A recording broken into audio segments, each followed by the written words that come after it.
65 साल से 5% पेंशन बढ़ोतरी, फिक्स्ड मेडिकल अलाउंस 3,000 बढ़ोतरी, कम्यूटेशन की बहाली 12 साल के बाद और एक अतिरिक्त इंक्रीमेंट का लाभ को लेकर बड़ी खबर निकल के आई है। पेंशनर्स संगठनों की मांग को लेकर एक बैठक नई दिल्ली विज्ञान भवन में आयोजित की गई।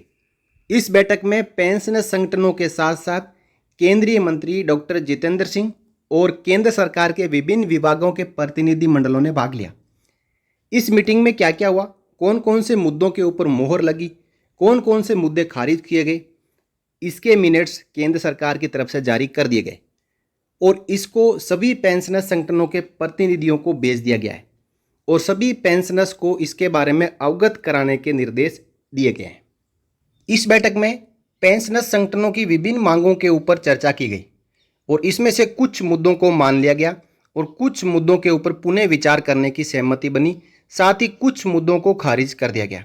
तो आइए चलते हैं, विस्तार से जानते हैं कि ऐसे कौन से मुद्दे हैं जिनके ऊपर सरकार ने मोहर लगा दी और ऐसे कौन से मुद्दे हैं जिनके ऊपर पुनः विचार करने के लिए कहा गया। देखिए, सबसे पहला मुद्दा था कि पेंशनर्स का हेल्थ चेकअप किया जाए। इस बैठक में पेंशनर्स संगठनों ने मांग की थी कि पेंशनर्स के लिए आवधिक हेल्थ चेकअप 6 महीने में या साल में एक बार आयोजित किया जाए। पेंशनर्स संगठनों ने समय समय पर हेल्थ चेकअप करने की मांग भी की थी। इस पर स्वास्थ्य एवं परिवार कल्याण मंत्रालय के प्रतिनिधियों ने बताया कि पेंशनर्स को साल में एक बार हेल्थ चेकअप कराने की छूट दी जाती है। हेल्थ चेकअप कराने के इच्छुक पेंशनर्स सीजीएचएस से इम्पैनल अस्पताल में चेकअप के लिए सीजीएचएस वेलनेस सेंटर के सीएमओ से रेफरल ले सकते हैं। सीजीएचएस वेलनेस सेंटर के सीएमओ बिना किसी शिकायत के चेकअप के लिए मंजूरी देंगे।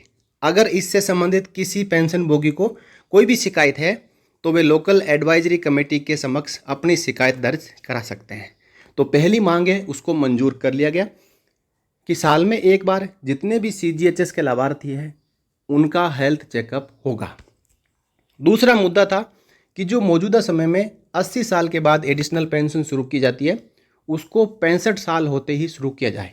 65 साल के ऊपर 5% एडिशनल पेंशन भोगियों को दी जाए। तो पेंशनर संगठनों ने मांग उठाई कि पेंशनर्स की पेंशन में अतिरिक्त पेंशन वृद्धि का फायदा 65 साल से ही दिया जाए। 65 साल पर 5%, 70 साल पर 10%, 75 साल पर 15% और 80 साल होने पर 20%। इस प्रकार एडिशनल पेंशन का फायदा दिया जाए। हर 5 साल पर 5% की बढ़ोतरी की जाए। तो इस पर department of pension and pensioners welfare के जॉइंट सेक्रेटरी ने बताया कि इस मुद्दे के ऊपर डिपार्टमेंट ऑफ इकोनॉमिक अफेयर का सुझाव मांगा गया था। इस पर उन्होंने कहा कि अगर ये प्रपोजल स्वीकार किया जाता है तो सरकार की फाइनेंशियल कंडीशन बिगड़ सकती है। साथ ही राज्य सरकारों के पेंशनर्स भी इस तरीके की डिमांड रखेंगे जिसकी वजह से वित्तीय बाधाएं आ सकती है, इसलिए इसको स्वीकार नहीं किया जा सकता। जॉइंट सेक्रेटरी के इस दलील के बाद पेंशनर संगठनों ने इस मांग के ऊपर फिर से पुनः विचार करने का अनुरोध किया।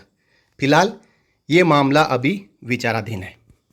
अगली मांग फिक्स्ड मेडिकल अलाउंस को लेकर थी। मौजूदा समय में 1,000 रुपये हर महीने उन पेंशनर्स को जो सीजीएचएस और ईसीएचएस एरिया में कवर नहीं करते हैं उनको फिक्स्ड मेडिकल अलाउंस मिलता है। तो 1,000 रुपये काफ़ी नहीं है, इसको बढ़ा के 3,000 रुपये करने की मांग को लेकर पेंशनर्स ने अपनी आवाज़ उठाई। नॉन सीजीएचएस एरिया में रहने वाले पेंशनर्स के फिक्स्ड मेडिकल अलाउंस में बढ़ोतरी का भी मुद्दा इस बैठक में उठाया गया। फिक्स्ड मेडिकल अलाउंस अभी 1,000 है जिसमें बढ़ोतरी किए जाने की मांग की गई थी। पेंशनर संगठनों का कहना है कि मात्र 1,000 रुपये में दवाओं की ज़रूरतें पूरी नहीं की जा सकती, इसलिए इसको तत्काल 1,000 रुपये से बढ़ाकर 3,000 रुपये किया जाए। इस पर स्वास्थ्य एवं परिवार कल्याण मंत्रालय के जॉइंट सेक्रेटरी ने कहा कि इस मुद्दे का परीक्षण budget division of department of economic affair एवं डिपार्टमेंट ऑफ एक्सपेंडिचर के साथ किया गया और यहाँ पर इनका कहना है कि 7वें पे कमीशन की सिफारिश के अनुसार 1 जुलाई 2017 से फिक्स्ड मेडिकल अलाउंस 1,000 रुपये निर्धारित किया गया है। ऐसे में फिर से इसको बढ़ाने के ऊपर सरकार विचार नहीं कर रही है। फिर भी पेंशनभोगी संगठनों ने इसके ऊपर पुनः विचार करने की मांग की। फिलहाल ये मामला अभी विचाराधीन है। साथ ही साथ यदि बात करें तो पेंशनर संगठनों ने रेलवे बोर्ड के प्रतिनिधियों से मांग की कि जिनको फैमिली पेंशन मिलती है ऐसी विधवा, तलाकशुदा और अविवाहित बेटियों को भी फिक्स्ड मेडिकल अलाउंस का फ़ायदा दिया जाना चाहिए। रेलवे बोर्ड इस तरह का फ़ायदा उनको नहीं देती है। ऐसे में रेलवे बोर्ड इसके ऊपर तत्काल विचार करें और उनको फिक्स्ड मेडिकल अलाउंस का फ़ायदा देने का आदेश जारी करें। इस पर रेलवे बोर्ड ने कहा कि फिक्स्ड मेडिकल अलाउंस और RELHS यानी रेलवे हॉस्पिटल का फ़ायदा पेंशनर्स के साथ ही उनके फैमिली पेंशनर्स को भी दिया जाता है। अब रेलवे ने एक आदेश जारी किया है और पेंशन पाने वाली ऐसी विधवा, तलाकशुदा और अविवाहित बेटियों को भी फिक्स्ड मेडिकल अलाउंस और RELHS का फ़ायदा देने का निर्णय कर लिया है। इस बैठक में अगला मुद्दा उठा कि रेलवे के किराए में पेंशनर्स और सीनियर सिटीजन को छूट देनी चाहिए। कोरोना काल से पहले सीनियर सिटीजन को रेलवे किराए में छूट मिलती थी, लेकिन कोरोना के बाद में इस छूट को ख़त्म कर दिया। पेंशनभोगी संगठनों ने रेलवे मंत्रालय के प्रतिनिधियों से डिमांड किया कि रेलवे किराए में पेंशनर्स को जो पहले की तरह छूट मिलती थी वे छूट फिर से बहाल की जाए। इस पर रेलवे मंत्रालय ने कहा कि रेलवे विभाग यात्रियों को रेलवे किराए में लगभग 59,837 करोड़ की छूट देता है। अगर प्रति व्यक्ति देखा जाए तो 53% की छूट रेलवे यात्रा में दी जाती है। दिव्यांग यात्रियों, विद्यार्थियों और रोगियों को छूट का लाभ दिया जाता है।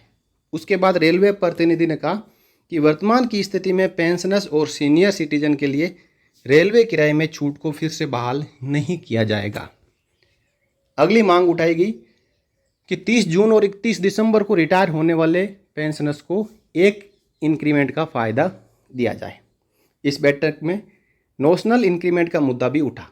पेंशनर संगठनों ने कहा ऐसे कर्मचारी 1 साल की अवधि पूरी करते हैं, इसलिए उनको 1 जुलाई और 1 जनवरी के इंक्रीमेंट का फ़ायदा देना चाहिए। सुप्रीम कोर्ट ने भी अपने फैसले में ऐसे कर्मचारियों को पक्ष में फैसला सुना दिया है। इस पर DOPT के अधिकारियों ने कहा है कि सरकारी कर्मचारियों को वेतन वृद्धि की तारीख पर सेवा में होना चाहिए। उन्होंने आगे कहा कि इस मौजूदा नियमों में संशोधन करने की मांग की गई थी और इस मुद्दे को डिपार्टमेंट ऑफ एक्सपेंडिचर के साथ उठाया गया था। अब इस मुद्दे को लेकर अटॉर्नी जनरल के साथ पुनः विचार किया जाएगा और जल्द ही इंक्रीमेंट देने का आदेश जारी किया जाएगा। यानी सरकार ने इस मांग को मान लिया है और इसके ऊपर DOPT की ओर से एक फाइनल आदेश जारी होगा। उसके बाद 30 जून और 31 दिसंबर को रिटायर होने वाले पेंशनर्स को 1 जनवरी और 1 जुलाई का इंक्रीमेंट मिलेगा। और इसी के साथ जो कम्यूटेशन की बहाली है 15 साल से 12 साल में करने को लेकर भी पेंशनर्स संगठनों ने केंद्र सरकार से डिमांड की कि गुजरात सरकार ने कम्यूटेशन बहाली को 15 से घटाकर 13 साल कर दिया। वहीं पंजाब हरियाणा हाई कोर्ट ने 10 साल 8 महीने के बाद कम्यूटेशन रिकवरी के ऊपर रोक लगा दी। ऐसे में बहुत सारे पेंशनर्स हाई कोर्ट का हवाला देकर इस मामले में केस दायर कर सकता है। ज़्यादा केस होने से न्यायालय पर बोझ बढ़ेगा और पेंशनर्स को वित्तीय नुकसान भी होगा। इसको देखते हुए कम्यूटेशन बहाली 12 साल करने का सर्वसाधारण आदेश पारित किया जाए। इस पर केंद्र सरकार DOPT सचिव ने कहा कि इसके ऊपर विचार किया जा रहा है और जल्द ही इसके ऊपर निर्णय लिया जाएगा। तो दोस्तों, इस प्रकार कई मुद्दे पेंशनर्स संगठनों ने भारत सरकार के साथ में उठाए, जिसमें से कुछ मुद्दों को मान लिया गया है और कुछ मुद्दे विचाराधीन हैं, जिनके ऊपर सरकार जल्द ही अपना कोई डिसीजन है वो जारी करेगी।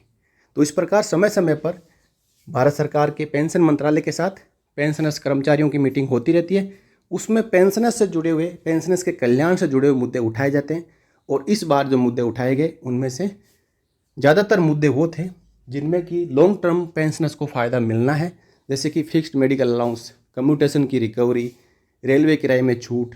तो इस प्रकार के जो मुद्दे हैं वो विचाराधीन है और सरकार जल्द ही इनके ऊपर मोहर लगाएगी।